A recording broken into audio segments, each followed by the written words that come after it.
여러분 안녕하십니까? 일요일 9시 뉴스입니다. 국내 코로나19 신규 확진자 오늘은 82명입니다. 이 가운데 72명이 국내 발생입니다. 신규 확진자는 38일 만에 두 자릿수로 떨어졌습니다.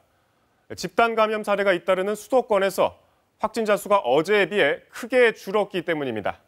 반가운 소식이긴 하지만 여전히 안심할 수 없는 이유, 역시 집단 감염입니다.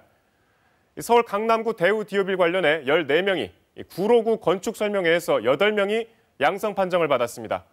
관악구 삼모스포렉스에서 8명의 확진자가 나왔고 강남구 동훈산업개발에서도 2명이 추가돼서 모두 26명으로 늘었습니다. 경기 고양시 박애원, 또 광명 기아자동차 관련 확진자도 계속 늘고 있고 부산 동아대에서 확진자가 또 나왔습니다. 일주일 앞으로 다가온 추석 연휴도 긴장을 늦출 수 없는 또 하나의 이유입니다. 정부는 연휴를 앞두고 수도권 이외 지역에서도 현재 2단계를 유지하기로 했습니다. 이런 가운데 내일부터는 수도권 유치원과 초중고교의 등교 수업도 다시 시작됩니다. 방역당국은 감염 경로를 알 수 없는 비율이 여전히 25%를 넘고 있다는 점을 유독 강조했습니다. 통제 범위를 벗어난 이른바 잠복 감염이 언제든 다시 확산될 수 있고 대규모 집단 감염으로 번질 가능성도 있기 때문에 이제 조용한 전파를 최대한 줄이는 것이 방역의 관건으로 보입니다. 먼저 이진영 기자가 이 조용한 전파 차단에 집중해야 하는 이유 정리했습니다. 서울시 강남구에 있는 한 주상복합 건물입니다.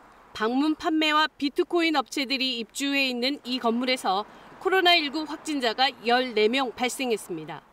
확진자가 나온 층은 3층과 9층, 10층, 12층 등 산발적으로 퍼져 있는데 아직까지 확진자들 사이에 직접적인 관련성이 확인되지 않았습니다. 이같이 감염 경로를 모르는 환자 비중이 전체 확진자의 4분의 1을 넘어 27.4%에 달합니다.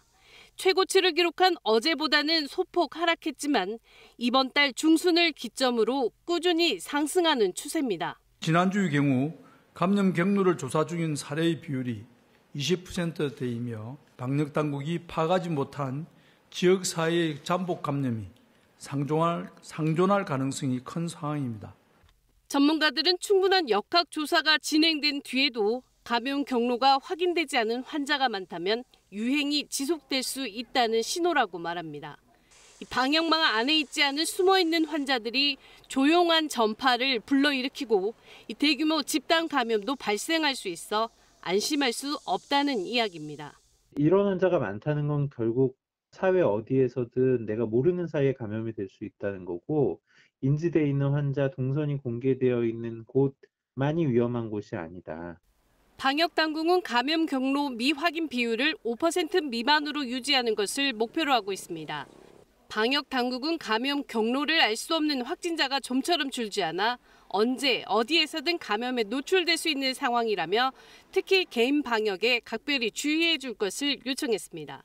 KBS 뉴스 이진현입니다.